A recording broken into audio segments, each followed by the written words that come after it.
कल्याणि निरतं करुणामयं नमामि चिन्मयं देवं सद्गुरुं ब्रह्मविद्वरम्। ॐ श्री चिन्मय सद्गुरवे नमः। योगेन चित्तस्य पदेन वाचां मलं शरीरस्य च वैद्यकेन योपाकरोत्तं प्रवरं मुनीनां पातञ्जलि प्राञ्जलिना नतोऽस्मि। हरि ओम। We were perusing the second or the sadhana pada of Patanjali Yoga Sutra. We have covered yama and niyama. We saw 5 yama, we saw 5 niyama, and a thought comes to the mind that it is so strict. The ahimsa, the satya, the asteya, aparigraha, brahmacharya, shaucha, santosha, ishwar pranidhana. All this sounds very, very tough to us. In fact, a doubt comes to the mind that is it possible to live a life like this in the world that we are in? And the impossibility that exists in our mind is because of a complete immersion of our mind into the transactory world, the vyavaharika vishwa.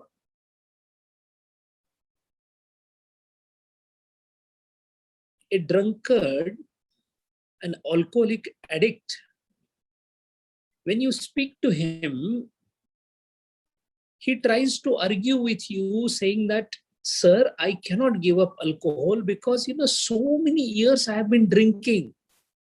And then he will give you one after other the excuses saying that, look, when it is around evening time, my hands start shaking, they tremble, there are tremors in my hand. I feel completely disturbed, so much disturbed that unless I have that drop of alcohol on my tongue, I feel I'm almost about to die. Now, do we say in such situation that, look, you are right, it is very difficult to stay without alcohol? And that is simply because we have experienced a state without alcohol, so we can say that a state with alcohol is not normal. Similarly, because of drinking the impurities, the Rajatama Samskara, for many, many births, not years, births, the desires, the wrong and the wayward desires have crystallized in the form of vasana. So thick is the coat of vasanas around us that we cannot know what purity is. A mirror which is completely covered with a thick and a black dust and a smoke. We don't even come to know that there is a mirror there. Something similar is our situation. And then what is the solution for that? The solution is to clear the dirt step by step, inch by inch, piece by piece, moment to moment. So the way it has come over a period of many births, it will go over a period of time. Now, as we all know that whenever we are trying to remove a thick crust, initially you require a lot of efforts, but later on it becomes more easier and more area gets cleaned. Similar or the same thing happens in case of inculcation of thoughts which are opposite to yama and niyama. Thoughts which are opposite to yama and niyama are called vitarka. Now this might confuse us with vitarka samadhi. Word vitarka is same at both the places. Vitarka means when you are not sure of one and you are vacillating between two or many. Isn't it that in our daily life, sometimes we are very compassionate. Suddenly the mood of compassion comes and we tell our own child who has done some wrong thing, we say, it's all right, it happens, doesn't matter, beta, you'll be all right. Sometimes we get very angry and give a tight slap to him. What happened? Once the love or the compassion took over the mind, and once the violence took over the mind, the anger took over the mind. Meaning, sometimes we are compassionate, sometimes we are angry, again we are compassionate, sometimes we control our mind, sometimes we don't control our mind. Vacillation is vitarka. So whenever there is a vitarka, you are doing opposite of what you are supposed to do.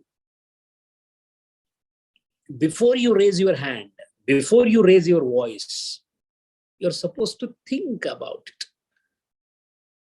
Now, if yama and niyamas are so difficult to implement in our daily life, forget about the level of yama niyama described by Patanjali, that is the highest level. We are even talking of the mild or the moderate level of yama niyama in our life. It appears very, very difficult. We saw the reason. The reason is because we are used to opposite of yama niyama for many births. Now, how do we break this cycle? As I earlier said, Patanjali Yoga Sutra is a practical guide to life. How do we break the cycle? On one hand, I know I don't want to be angry. I don't want to do violence. I want all around me the love, the pure love with everyone. I don't want to steal. I don't want to be greedy. I want to have continence all the time, brahmacharya all the time. It doesn't happen. So the mind intellectually understands the thing. But when it comes to the day-to-day practice, it slips from our hands and performs exactly opposite of what we are supposed to do. How we can get over it? And that is where Patanjali Maharaj gives a powerful solution. And the solution is vitarka badhane. In case you are doing opposite of yama and niyama, do pratipaksha bhavanam. What is pratipaksha bhavanam? Swami Vivekananda in Raja Yoga has given a good example of that. A mother is fighting with the father. There is a parental fight going on, husband-wife. The wife is shouting at the husband. And all of a sudden, her baby comes to her. Now she realizes, if my baby sees me in such a mood, she will start crying. So suddenly she changes herself and says that, oh, my baby, how are you? What happened? A sudden change from the height of anger to height of love. So one contrary thought process has been defeated by complementary thought process of yama and niyama. The anger got defeated by the love for the child. This is pratipaksha bhavana.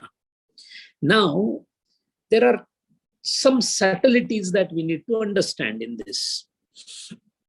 Every time I become angry, I would say Ram, Ram, Ram, Ram, Ram, Ram, Ram, Ram. What we are trying to do, we are trying to constantly make ourselves aware that please don't get angry, please don't get angry. This is not pratipaksha bhavanam.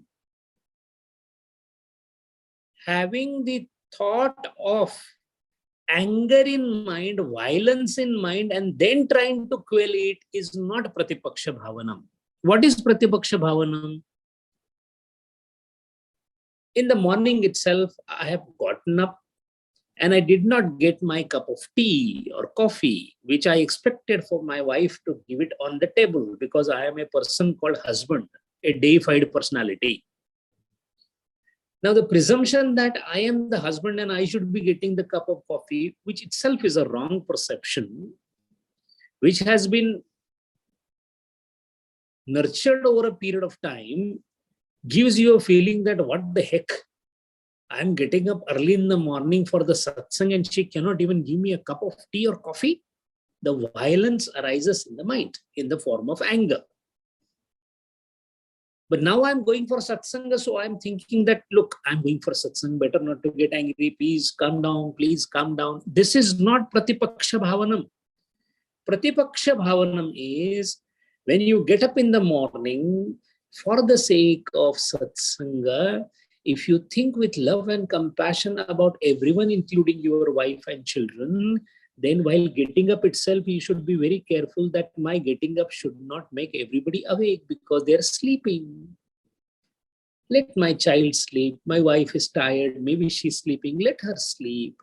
I will go slowly to the drawing hall without disturbing anyone and attend to my satsanga. And if the time permits, I will make my own tea. Now, what happened in this situation is the whole thing started from the premise of love and affection. This is pratipaksha bhavanam. Let us take another example. In satsang, somebody speaks, somebody listens. So sometimes somebody who listens feels very jealous about somebody who speaks. He feels he tries to speak, but not up to the mark, But somehow he gets too much of importance in the satsang group, always because he's thought as an authority. It's not that he knows so much, but it happens. What has happened? Jealousy or hatred, which is again a form of violence, has crept in the mind. What is the pratipaksha bhavana for that? To tell the mind that, look, you should not do hate. Moment you think of not doing hate, you have already thought about the hatred. Moment you think about not killing, you have already thought about killing. That is not pratipaksha bhavanam. Pratipaksha bhavanam is satsang is nothing else but the inspiration by Gurudeva that allowed some people to come together, like-minded people, to discuss and exchange certain thoughts so that stimulation of thought process in everybody's mind happens. And to that extent, whatever is happening is extremely good. When you are in the darkness, even if a thief comes and gives you a candle, he has done a good job. Why think about who gave it? Think about the candle or the light or the lamp that you received. Once we have this kind of situation, when somebody is committing mistake, if we have a thought in our mind that maybe I might be doing similar kind of mistake in some other field, he is doing it because Tama and Rajaguna is prabalya in him, so he's not able to decide. The Viveka Buddhi is clouded in this person. Immediately thank God for not you having that and look at him with compassion. This is the secret of Lord Jesus. When he said the word, pardon them, they do not know what they are doing. He had no hatred, no violence towards the people who crucified him. How it is possible when it was so justified that he should have become angry? No. Bhagavan Sri Ram was not angry with Ravana. The wayward thing that was done by Ravana needed to be punished as per the dharma. He did that.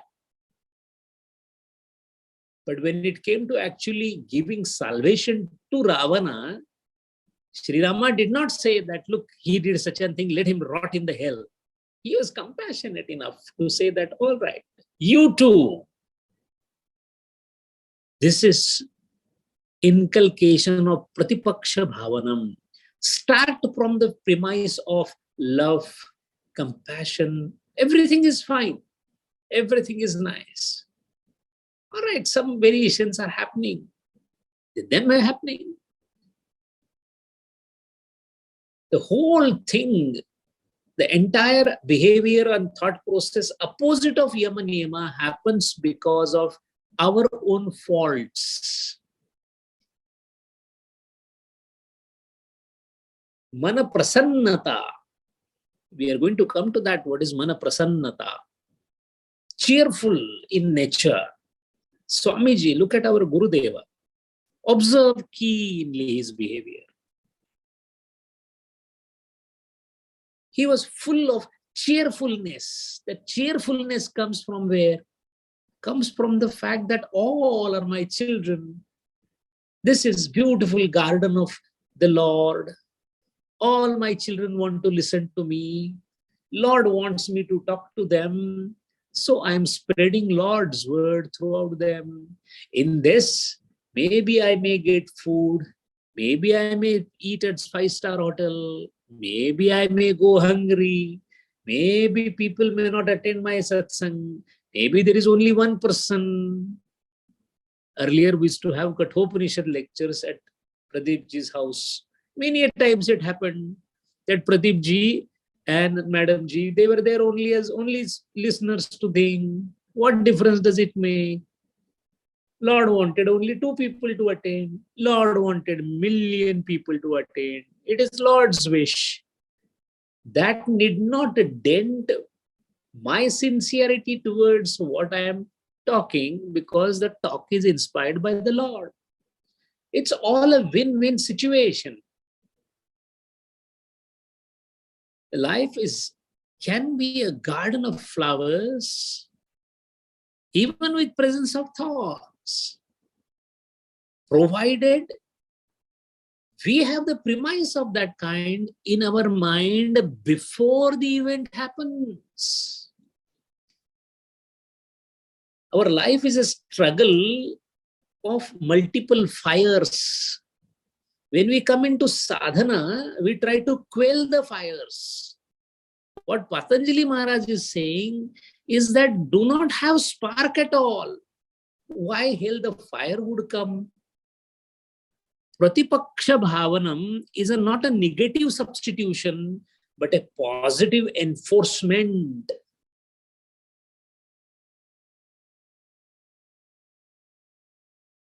Observe keenly your mind, and we will realize that we always have something about somebody. We like a person, we dislike a person. If we like a person, then we like certain things about that person, but do not like certain things about that person.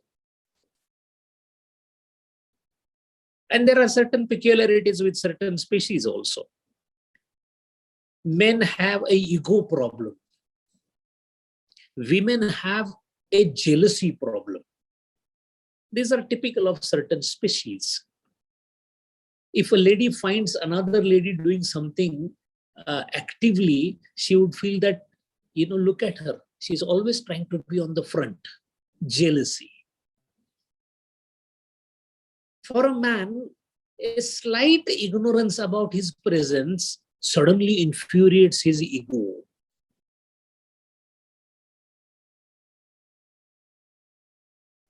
A child has excelled in his or her studies in the class. Immediately the father says that, yes, we took a lot of efforts. The credit, if it is snatched away from me, it hurts. Not only that, when we commit a mistake, if somebody points out the mistake to us, we feel offended. If the child says, Baba, you were wrong, you immediately say, don't try to teach me. Ego gets offended, violence arises. And for all the Pratipaksha bhavana, the ego has to be kept at bay. Who can love? The one who can love is the one who has surrendered the ego. Lower the ego, higher is the power to love and accept people or everything around us. We all should be ajata shatru.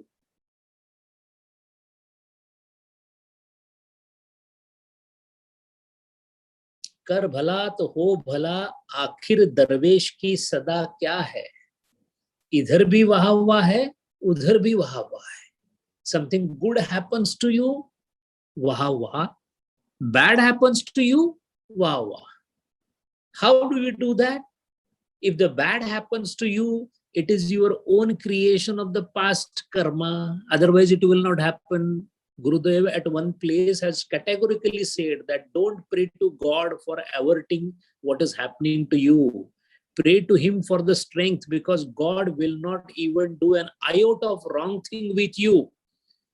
So if something wrong is happening with me, it is because of my prarabdha. And if it's good happening, that is also prarabdha. Accept both of them.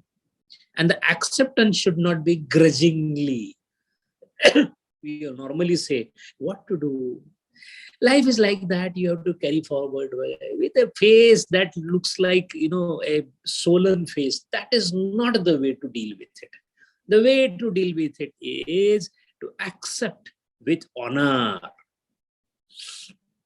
In Alexander and Porus war, when Porus was defeated and Alexander asked him, what should be done to you? Porus accepted the defeat, but gracefully, and said, treat me like a king, because I am a king, though defeated. Similarly, in our life, if we get setbacks, accept the setbacks. Say this happened to me. Say that I must have done something wrong in my previous life. That is why this is happening to me. And I swear I will not do anything in this life that will create such kind of misery for me.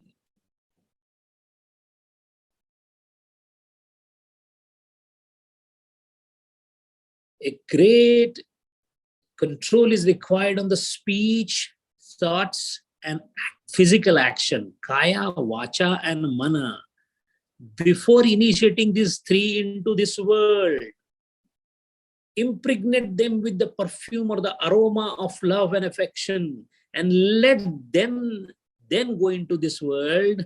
You will create aroma around. Who felt jealous about Gurudev in his presence? None. Who felt angry with Swami Vivekananda in his presence? None. Who felt hatred in presence of Ramakrishna Paramahansa? None. There was a person who was constantly abusing Mahatma Gandhi for more than 6 months in newspapers. This is a true story. So much so that it was brought to the notice of Bapu by Mahadev Desai ji, the PA of the PA come friend or come disciple of Mahatma Gandhi. And Gandhiji said, Bapu said, okay, call this gentleman to our place in Sevagram. The person was shocked to see the letter. So he came.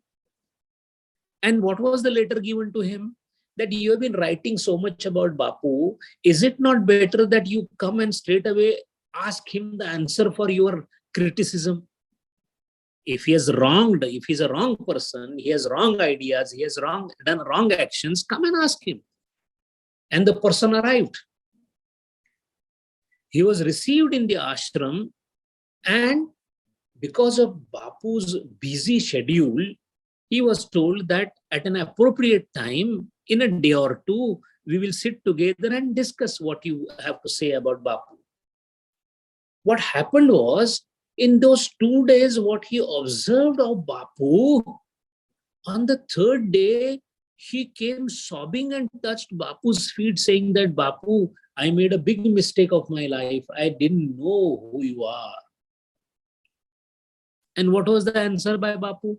He said, no, it is not your fault.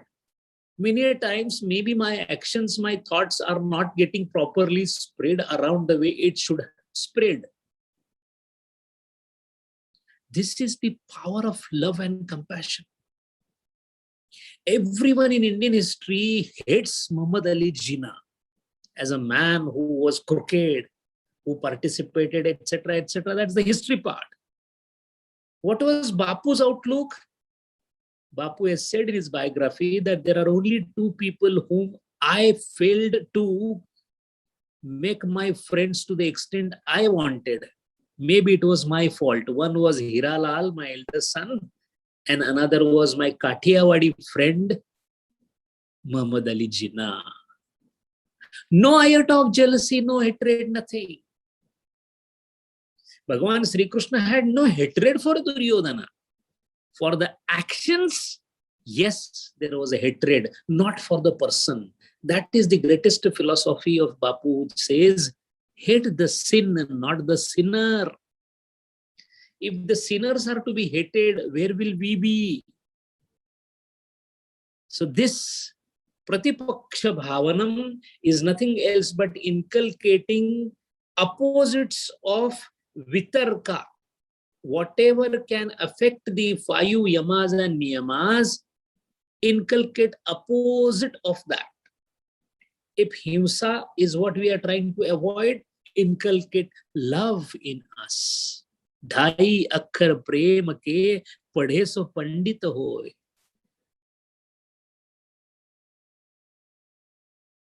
And from where you start? You start from something which you like, which you consider your own. So charity begins at home. First, you should have no ill feeling about anyone in your family. That's the immediate context. Normally, what happens in the family? Every family, you will see that, oh, that mama's daughter, she's so bad. Oh, that uncle, he's so bad. That Mausi, she's hopeless. She has got too much of money now. She's feeling. Everywhere we have bad opinions.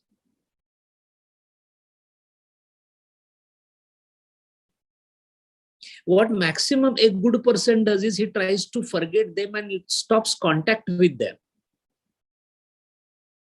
I personally have relations in my life where I have stopped contacts with such people because of something which doesn't match. Can't say that they are bad and I am good, but it didn't match well. But mind well, that action may be justified, but not with the hatred that he's a very bad man. I don't want to talk to him at all. You can part your ways with happiness.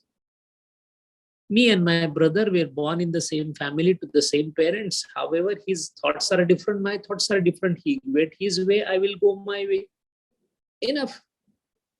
Why hate him? You should be rather compassionate about him, that with Gurudeva's blessings and God's grace, we are studying Patanjali Yoga Sutra while my brother is not studying that. That is why his behavior is not getting affected by good things. Mine is getting affected by good things. So maybe one day God will give him also the best things in life, best thoughts in life. Vitarka badane pratipaksha bhavanam. This is the mantra that should keep reverberating in the mind of yogi. And look, observe. The greatest sadhana that a sadhak can do is to observe the mind. There is no sadhana greater than observing the mind. How long you will observe the mind? Till the time mind stops existing. Everything is happening in mind. So observe the mind and see what it does. As you observe the mind, since you wake up in the morning, we will realize that, oh, it does so many things which are opposite to yama and niyama. So grow, enlarge your heart, purify the thought process, fill it with love and compassion, acceptance, not resignation, acceptance. Everyone is around you because of Runanubandha. Everyone is related to you from time immemorial. Respect the relationship. Be a positive constituent of the cosmos. Be a source of cheerfulness for others. For that, inculcate cheerfulness in you and start the day with a positive feeling of how beautiful the world is. Save some bad incidences that may happen because of my prarabdha, but that doesn't mean that my world is not beautiful. It is the Garden of Eden. that is laid in front of me by the Lord. But we are not free from the mind, from the thoughts in the mind, to enjoy the Garden of Eden. Go out in the morning, look at the trees, the breeze, even in the hot day here, a small breeze comes. Enjoy the breeze. The Lord has sent that breeze to you. Look at the colors of, variety of colors of the flowers. Those purples, those reds, those blues, those yellows. Lord has sprinkled colors on the flowers. The greenery around gives the happiness in the mind. Sit at one place. Sitting can give enormous amount of pleasure. Look at the people as the children of God, moving early in the morning. Somebody is driving in the car. Somebody is driving the car in the opposite direction. Look at the sky. Look in the night when it is filled with the stars. Lord has sprinkled so many sparkling dots on the deep blue sky.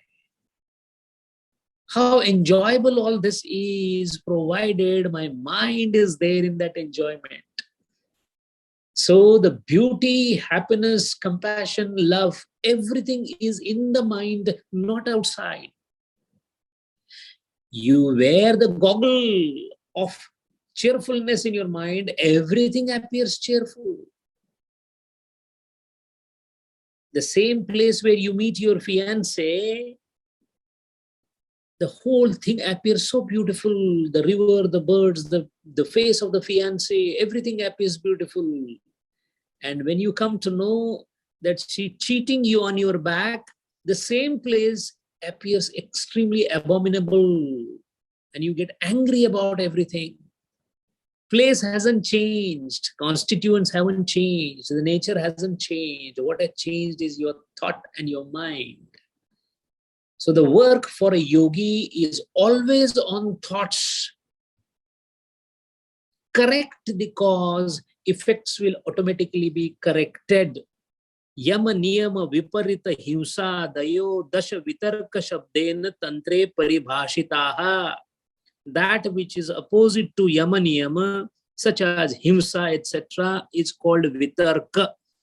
And Pratipaksha bhavana is to think of positivity, welfare of others, and moving forward.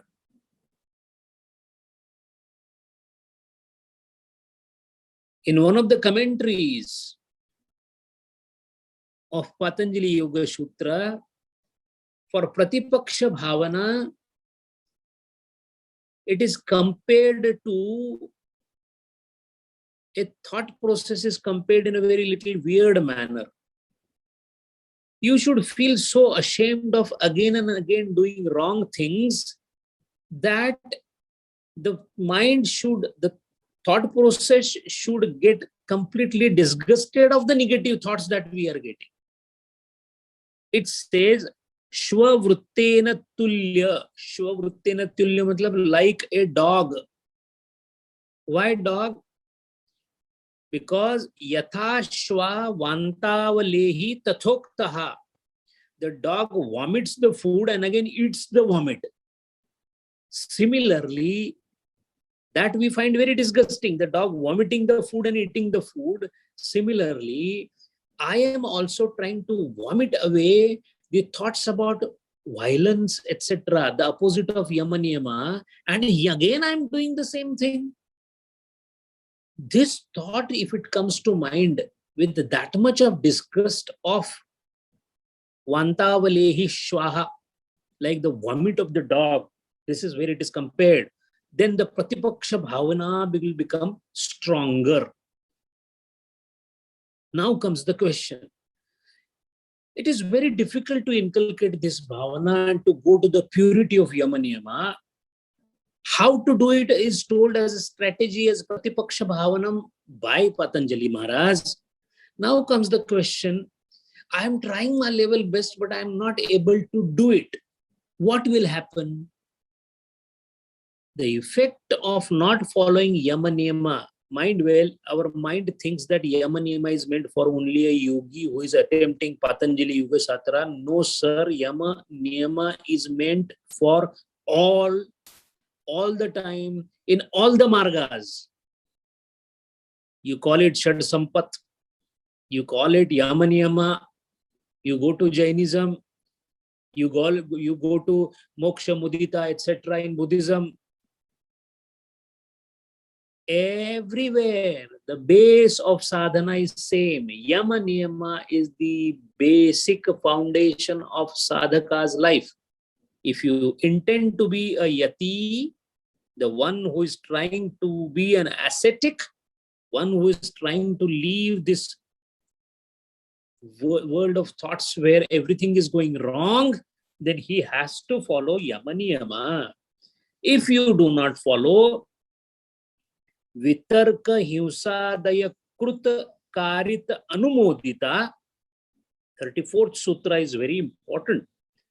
Vitarka himsadaya krut karit anumodita.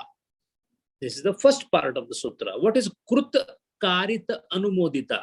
Now we will realize how serious the Shastra is about yama niyama.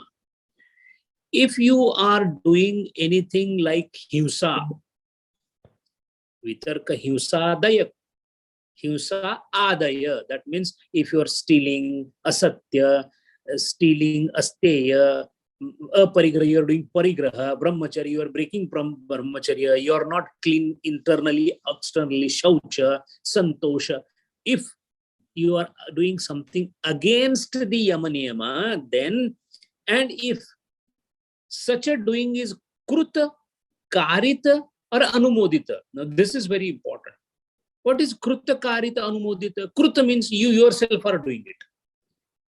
Karita means you are asking your colleague to do it. And anumodita, you are not neither doing it, nor you are asking somebody to do it, but you are nodding your head with it. See the strictness of yama niyama. Let us take an example. And let's put it as a live example, out of experience. Somebody came in our office, met me and told me that you have been paying the custom duty at whatever percentage rate, which is by the law, but I can make an arrangement where you can save half of the custom duty and you give me this percentage and you will save so much of money because I know you make so many imports in a year. Now what happened? Asatya was taking place. Gurudeva has been there always as a guardian. Lord has been always there as a guardian. So the proposal was immediately quashed and the person was asked to leave. So he left. The company was saved. I was saved from the disgrace of asatya.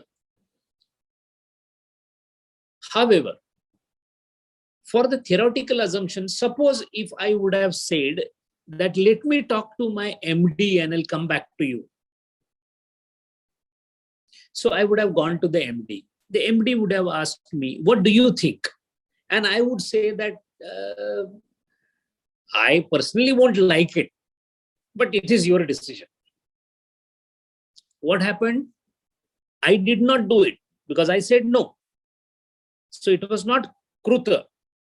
I did not instigate my MD to say that please do this. No, so it is not karita.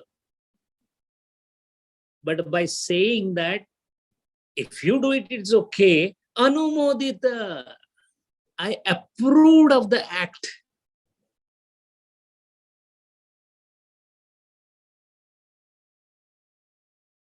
Lokmanya Tilak, when he was in school, there were some students who were eating these peanuts. You know, those peanuts, they were breaking those things and eating the peanuts.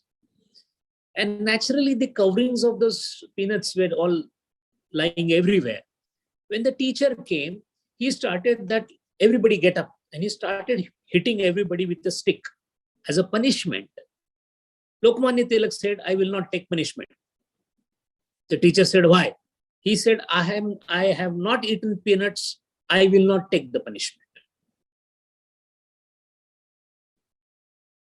What happened?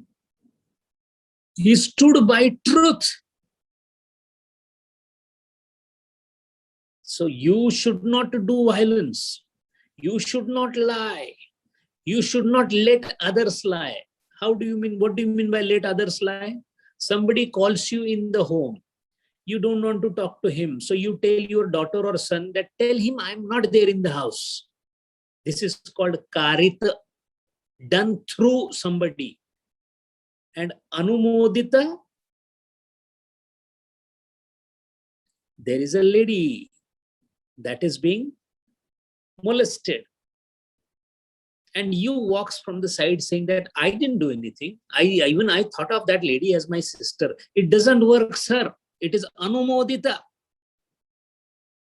Then comes the question, a gunda element is doing something. If I go, sir, they will beat me to death. Sir, death is honorable. No, but if I die, my family, no. The rule doesn't go this way. No act should be kruta karita anumodita. It cannot happen. Bhagavan Sri Ram could have said that, look, my problem is only to get that particular lady, my own wife, from there, and I'm done. So I might negotiate with Sri Ravana, saying that, okay, what do you need? Maybe I'll give you something, give my wife back, and things are done. But the injustice that was happening down the line, when Vali Sugriva all fight was going on, he could have said that, okay, please don't fight. One of you, please come and help me. I will do something for you. That's your personal problem. What is happening between Vali and Sugriva? And no. A situational presence of yours in a situation warrants from you an action suitable to the situation.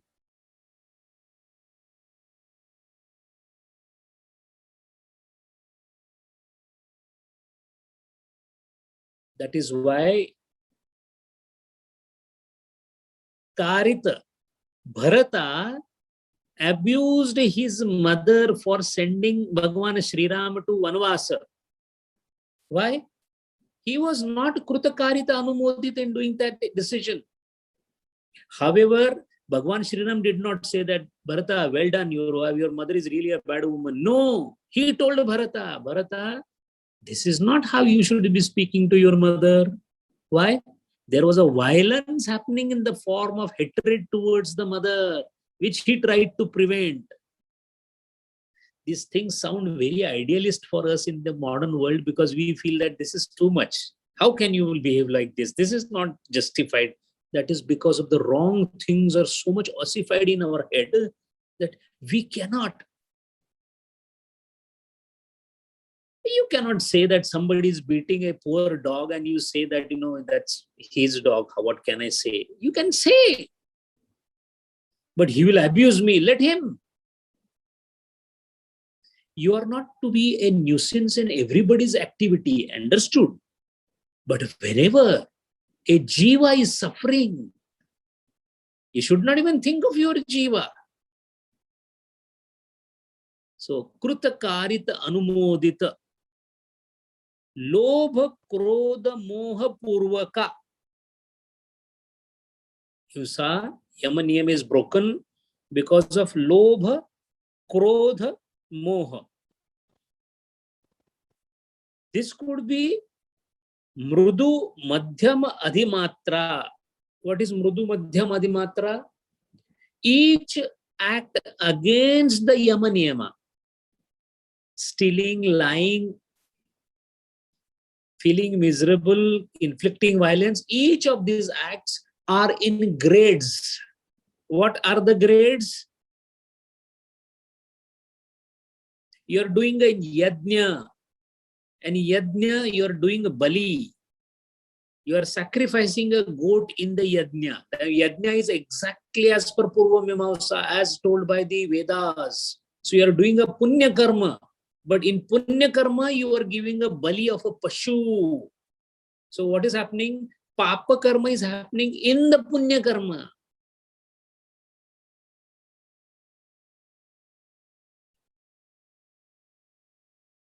Now, when this is happening, the violence is definitely happening there. And no violence will go without retribution. Howsoever great and godly the purpose of the act may be. If this was not so, people would have robbed the banks and taken the wealth and given it to the God. Doesn't work that way. No, I did it only because I wanted to donate the whole money to Tirupati, so I robbed the bank. It doesn't work that way.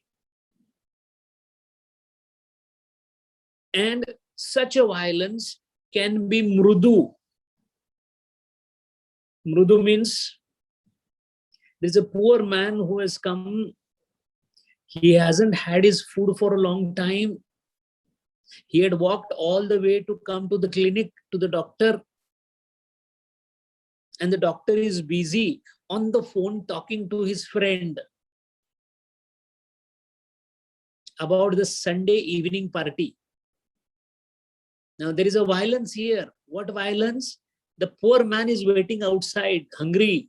He wants to first meet you and then take his food because he wants to show his daughter or son because he's not well.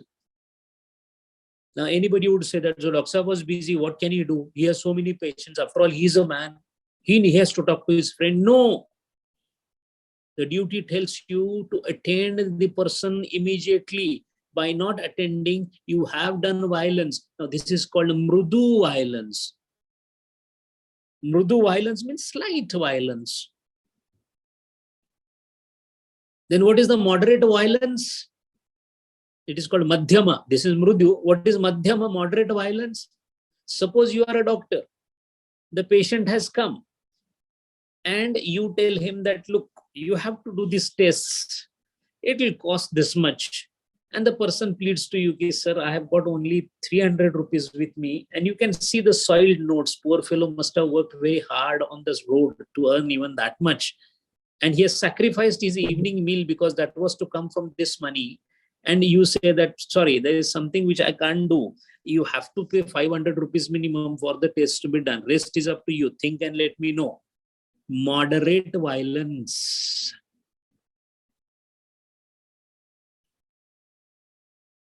What is severe violence? The same patient has come to the doctor and the doctor realized that he has a very severe pain in the abdomen, but that is because of nothing else, the intestinal spasm. But doctor thinks that now it is better. Could be the right time to admit him, and perhaps if things go right, maybe I can remove the appendix, although it is not at fault. It will give me at least one surgery to my credit and a couple of thousands to my name. Severe violence.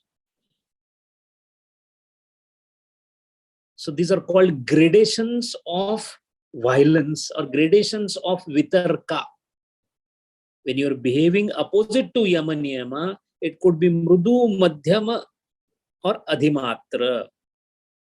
And why all this classification is given? That is the last part of the sutra. Dukkha ajnana ananta phala. Anyone who does this is bound to get dukkha and ajnanam. How do you get dukkha and ajnanam? Dukkha and ajnanam you get because Swami Vivekananda on the commentary of this sutra has very rightly said, nothing, my friend, nothing in this world will go unnoticed. Every single thought done against the yama niyamas will come back to you in equal proportion to harm you. Dukkha is nothing else but the repercussion of the thought that you had, which was not of the right nature. When you are sukhi, you are enjoying the repercussions of the thought process of your yesteryears, which were good. When you are dukkhi, when you have sorrow, sorrow is nothing else but the echo of the sound that you uttered earlier. Echo takes time to come, depending upon the strength of the sound. But it has to hit the wall of prarabdha and come back to you as your echo. So dukkham is self-inflicted wound upon us by the instrument that is held by our own hands.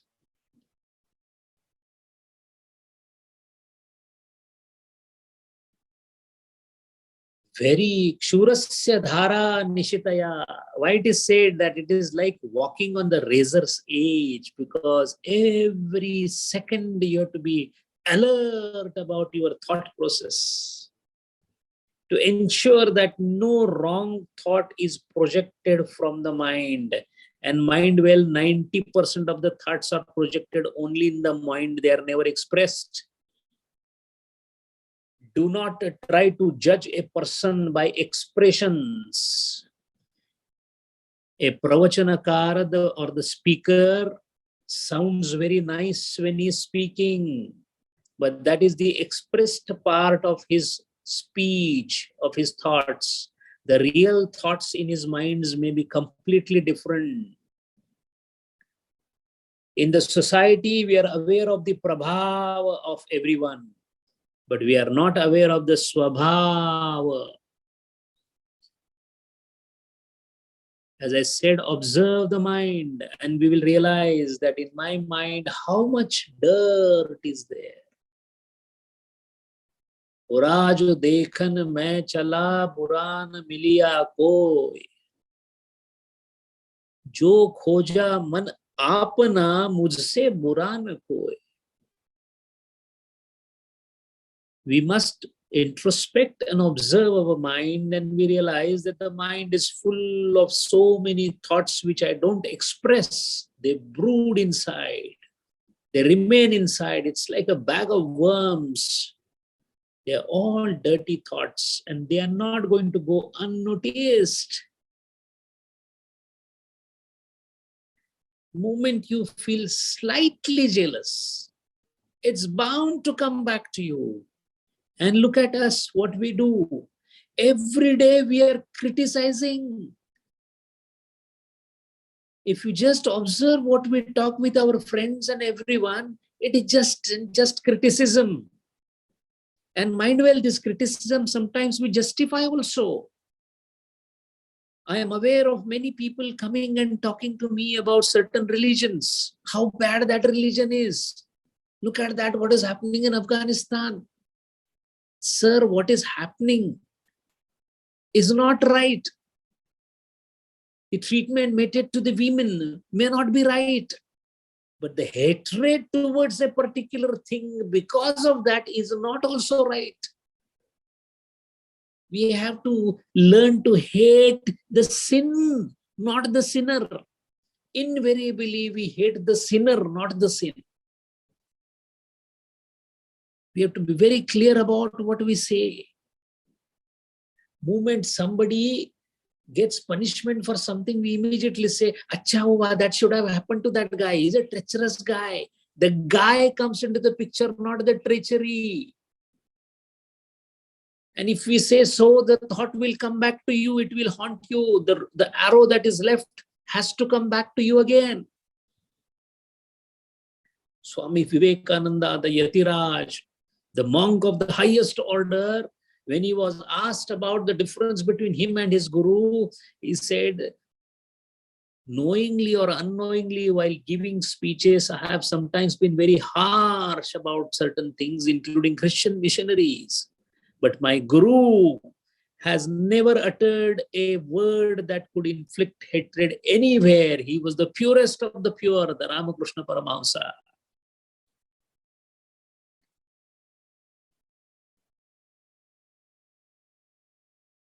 Listen carefully to Gurudeva's discourses. In all his discourses, he is thrashing the bad acts, never the bad actors.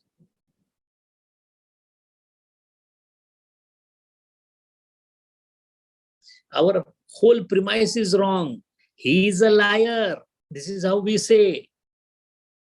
The hatred is towards he, than the lies. I don't like her. I don't like him because you know what? He is like this. He is. I don't like that. I'm not a person who would accept him. Him, her. Violence. We have to be very careful about our thought process and behavior both. Maybe on the physical front, we may not express it. We will not go and slap somebody. We are not that brute. Otherwise, we would not have come to the Patanjali Yoga Sutra. But what about the thoughts? So, kruta, karita, anumodita. Done, caused to be done, and approved of doing. All the three are sins.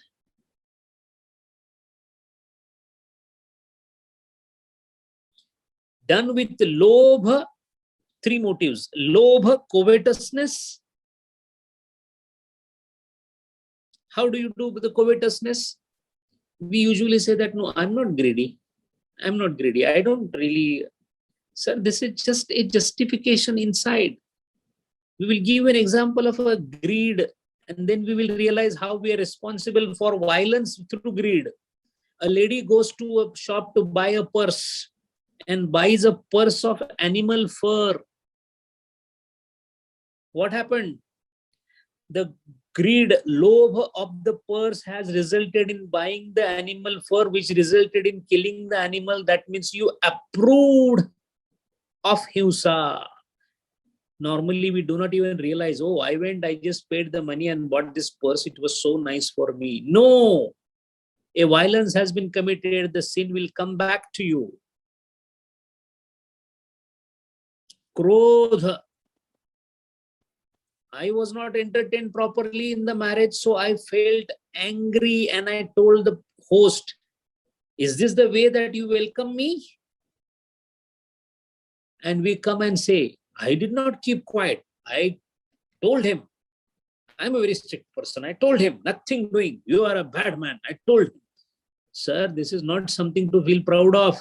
By saying so, you have already spread from your body and mind a negative thought which is bound to go and come back to you in equal proportion as per Swami Vivekananda. Moha. Moha is delusion. Now, what is difference between lobha and moha? Lobha is direct appropriation of something for the sake of owning it. And what is a moha? Delusion? Remaining under the wrong perception that I am doing the right thing. Let's take example of this so-called yajna bali. Yajna is happening, people have been called, why? And everybody says, what a pious act is happening. He's doing yajna, the purohit has come, the adhvari is there, the priests are chanting, the arghyam is being given, and the bali is also given. Now what happened? The whole act of yajna is told by the Vedas to be done. But what about the bali that was given? This is called moha. What moha? I am doing a punya karma. While doing a punya karma, I forget that I did a papa karma. I am in the Tirupati for Balaji Darshanam. Tirupati Swamiji is there for Darshanam for all. But what I did, I paid some money to somebody for a special darshan because I knew somebody there. So he arranged a pass for me. And I know I had such a beautiful darshan. Sir, you have already committed a violence while taking the darshan. Forget about the blessings from Tirupati Maharaj. What you have actually incurred is a sin. There are so many government officers who go to Vaishno Devi Tirupati by doing what? I know an IS officer there. He has arranged for my family so that I could go, and you know what? We went there and guess what?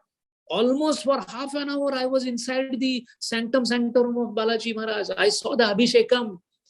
And what a pleasure thing, I can tell you. Sir, you are not talking about the pleasure. It is a disgusting thing. You have committed a violence. Appropriating somebody else's right, thinking that you are doing a punya karma. is what is called as a moha or delusion. So the vitarka, opposite action of yama niyama, can be a variety of natures. That is why one has to be careful about it. What can happen if yama niyama is not followed and vitarka happens? We saw in this sutra. How can we not avoid it? Pratipaksha bhavanam, inculcation of opposite of vitarka. That means inculcation of positive virtues and vibes. The 18th adhyaya is replete with this, what is called as Deva Guna, Daivasura Guna. That's entirely dedicated to this. And if we follow that, then the yogi starts becoming fit for higher travel.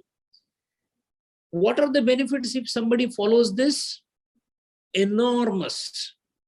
We will see each of these yamas and niyamas, if perfectly followed, what will be the outcome? What are the powers, miraculous powers coming to the yogi, which of course yogi doesn't covet, but they do come to him. We will see that in the next session. Hari Om.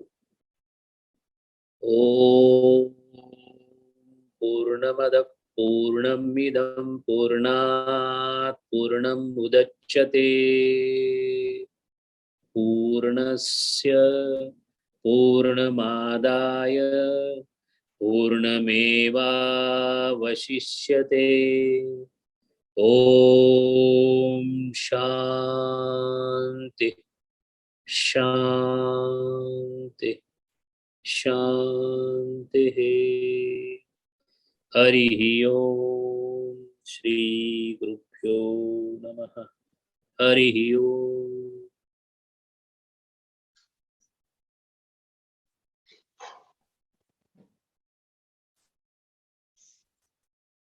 Hari Om. We'll wait for some questions.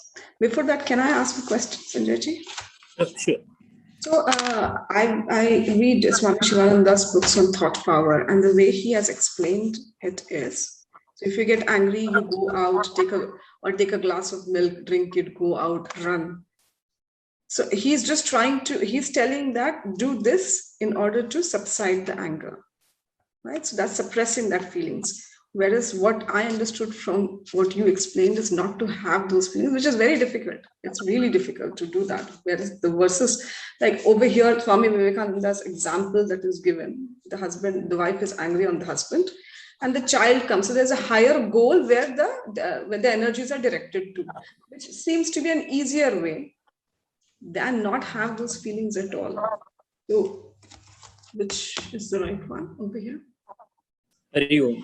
The answer to that is the intermediate stage, which is described here by Swamiji as just go out and have a glass of milk or water, is a step towards what we discussed. That's an intermediate stage. For example, if we, first of all, I must be aware that I am getting angry. I must be completely aware that and feel guilty that wrong things are happening through my thoughts. That is called awareness. Abhyuday, first step. After Abhyuday, let us take, there is a boy, Iran boy, who is not attending the school at all. What is the immediate step? Not immediate step is that he should study and stand first in the class. That's not immediate. Immediate is he should start attending the school. And then what next? Then he should start studying. So the fact is, if we just start attending the school, it will not serve the purpose. Studying and then standing first in the class would serve the purpose. So going out and having a glass of water or milk is definitely an intermediate step. But that will not serve the purpose, because every time if you have to go out and have a glass of milk, how many births we will do this?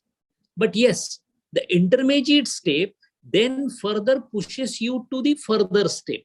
Why the Jivan Muktas are always full of cheerfulness, happiness, complete kshama in their dhruti, all those gunas, how do they get it? They go through the same thing. So exactly the way Swamiji has said, initially becoming aware, first step. Second, stopping such incidences by avoidance, second step. And third, And the best and the most important is inculcating a kind of a attitude in mind that such things do not exist. It's exactly like how you maintain a garden. First, what you do? You remove the bad plants. Then what you do? Put the good plants. And when the good plants grow, where is the question of bad plants? It is the same manner in which the different Swamijis has described. It depends upon the level at which you are. For example, if you are angry and you're a commoner as a family man, hey, Gurudev or any Swami would tell you that don't shout. Think of them as your children and all that. This is because they know it is a nimnatar adhikari. Mind well, where are we now? We are in Patanjali Yoga Sutra, where the person has already reached Atha Yoganushasana, the first sutra. Atha means you have already reached a certain stage. That is why this Yoga Sutra, which we are studying, is applicable for a sadhaka who has undergone a considerable amount of development. So that is why this is the ultimate aim. And Patanjali Maharaj is not talking about a Nimnatar Adhikari. Nimnatar Adhikari of the type in yoga. Anybody who has got Rajaguna, Tamoguna dominance, he will not even try a Yoga Sutra. He is talking about those who are already inclined and doing some sadhana, have already done good amount of Chitta Shuddhi and now trying to do yama niyamas. That is why it is talking about those minor variations of violence, etc. It is not meant for a person who is murdering every day and now he has decided to reduce the number of murders. That's a very, very crude and a brutal level. This is for a refined level. But process-wise, that is an intermediate state. This is a final state. Hari Om. Hari Om. Hari Om. Sanjay ji, this is Rajendra here. Hari Om. Can you hear me? Yes, I can hear you. Yeah, our rishis and munis spend their life in solitude in jungles and all that. Is it because of this vitarka bhavana, pratipaksha bhavana is difficult in the transitory world? Is it because of that reason they spend their life in caves and jungles and things like that? Hari Om, that is absolutely a very good question. There are two ways of doing this vitarka destruction. One is when you are in the stage of jnana prapti through any means, maybe by dhyana, maybe by yoga, maybe by bhakti, whatever. During this tenure of reaching to the culmination of jivan muktata, you need or you intend to be away from all external world influences so that the progress becomes easier. Now, what happens is, one is either I qualify through all these yama niyamas and then move forward, or instead of getting exposed to the environment where yama niyama following is very difficult, I go to a place where yama niyamas can be followed because there is very little disturbance or interaction with the external world, so that my viryam, the energy, can be directed very easily towards my goal. And once I reach the goal, I become automatically eligible for yama niyama prabhutva. Then I can come back into the transitory world because now nothing can affect me because I have an armor around me of jivan muktata. So that is one of the reasons why majority of the rishis, or even today, the vairagyam that you require, can be attained only when you reduce the tentacles, you cut the sambandham. And that is why the rishis, or even for that matter, the monk, sadhu, the sadhu itself means cutting off the relationship, sannyasa. What you do is you just cut the relations around so that your sphere of influence, your world itself becomes so small. In that much world you can handle very easily, rather than getting more involved in the world. And yet you try, it is like, jumping into the fire and you are trying to see that you are not getting burnt. It's better to be away from the fire. Once you have a firefighting equipment on the body, then you can jump in any fire that you want. So that is why one of the method adopted. Now the question is, I cannot become a Rishi and go to the jungle. What do I do? You can create the jungle, or you can create the Vanavasa in your own home. How do you do that? Do precisely what a Rishi does. Keep the contacts to the minimum. Do not interact with anybody who is Raja or Tamogunatmaka. Keep less dependables around you.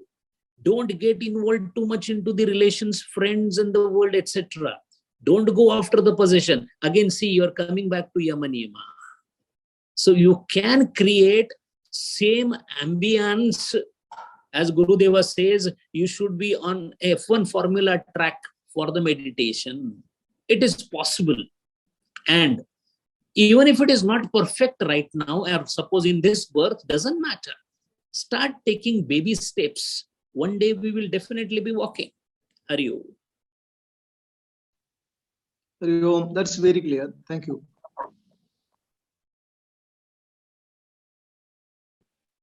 Hari Om ji,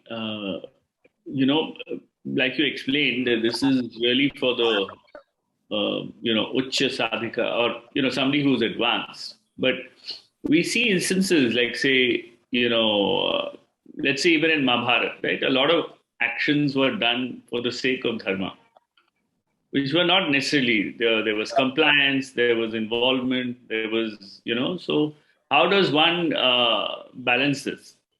Because that is, let's say, for example, just an analogy of, if you are trying to protect dharma and you say that this is okay to do it at the stage, how does it tally? I mean, match with this process? Action has to be always compared and contrasted with the intention. Very recently in the 4th Adhyaya, while reading the commentary of Gurudeva, Gurudeva has mentioned about mensriya, or the intention of doing the karma. So intention, at the level of intent, you have to separate yourself from the action. See, we invariably get interwoven in the action. Action is separate. Doer is separate. As an instrument, you are a doer. But the real you has nothing to do with the action. Action is proportionate to the different parameters that are already there in that situation. So when you are doing any action, as per the dharma or the righteousness that it calls for, at that point of time, the action has to be performed without you getting involved other than the instrument. So that is why when you are trying to beat a thief because he is trying to molest a woman, you are beating a thief because the woman is getting molested, the dharma is getting harmed. At that point of time, you are beating the body called thief. You are not having any hatred towards the thief. Thief as a person is a different thing. Thief as a person acting as thief in that acting is being thrashed out. So much clarity has to be there between you and the action. And one of the best example of this is nothing else but Vasudeva himself in Mahabharata. Every action that he did, there was a treachery from the another side. It required some manipulations from this side as per the dharma. Krishna did it. He actually tricked Bhishma Pitamaha. But at the same time, when it came for salvation of Bhishma Pitamaha, he himself was there. And what did he say?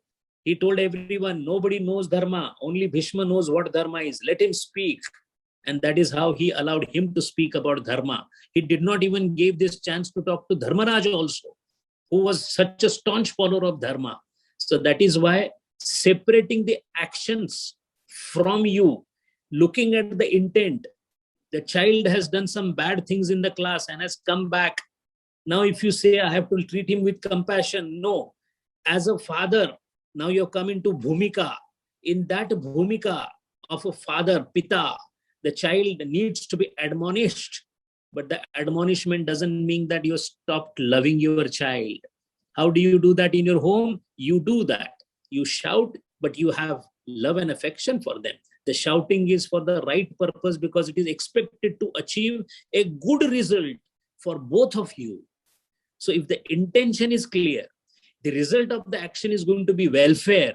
In that case, any act done, and any act means even killing a person, is justified.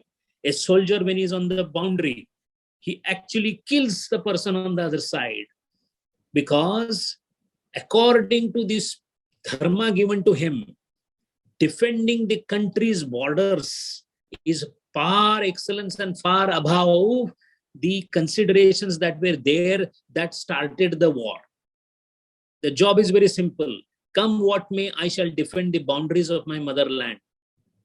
That is the only duty that he has. While doing that, he doesn't think that why, but unnecessarily, there is person will be killed. No.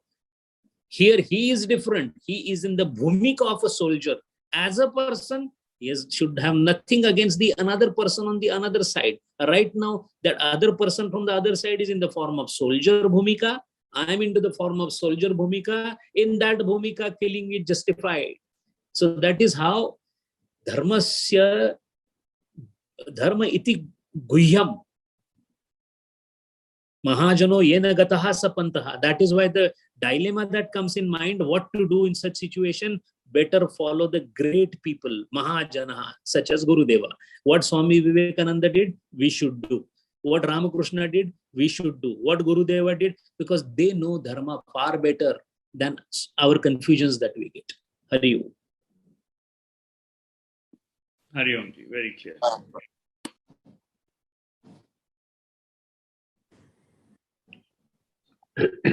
Hello. Hari Om. Hello. Sanjay Jadhav here from. There's just one small clarification or confusion that usually, we have in. Am I audible? Yes, yes. Okay. It is said in our scriptures that jivo jivasya jivanam. That's what the whole nature and the whole universe is evolved. That one jiva is for the other jiva. Now, even for the human being, when we eat the plants, we eat the vegetables, that's also having jiva, because chaitanya is everywhere. So generally the question is that, are we not committing violence by eating anything that has a jiva, or does it fit into that jivo jivasya jivanam principle of the nature? Hari Om. Jivo jivasya jivanam is the inherent principle of cosmic creation. The whole sustenance of what is called as the natural cycle of cosmos is based on jivo jivasya jivanam. The question is, if for 70 years I am supposed to live, who decided the life ayu? The ayu is decided in terms of certain rules laid down by the Lord himself. Jati ayu bhogaha, this is the result of the karma. Everyone that is present in this world is because of the karma. Because of the karma, he is existing and he is exhausting his vasanas and doing new karmas. Now, based on this cycle of karma and karma phala, karma karmashaya karma phala, the jivan is happening, the life is happening. Now, with the result of that, depending upon which jati you are, your ayu is decided. If you are a firefly, your life is only 1 day.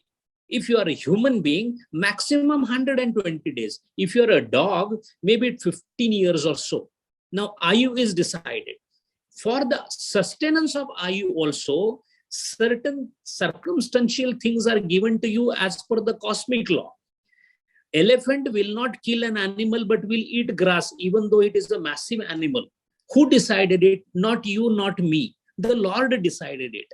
Now the question is, because the grass is growing is grass is karma, and eating the grass is the karma for the food sake of the elephant.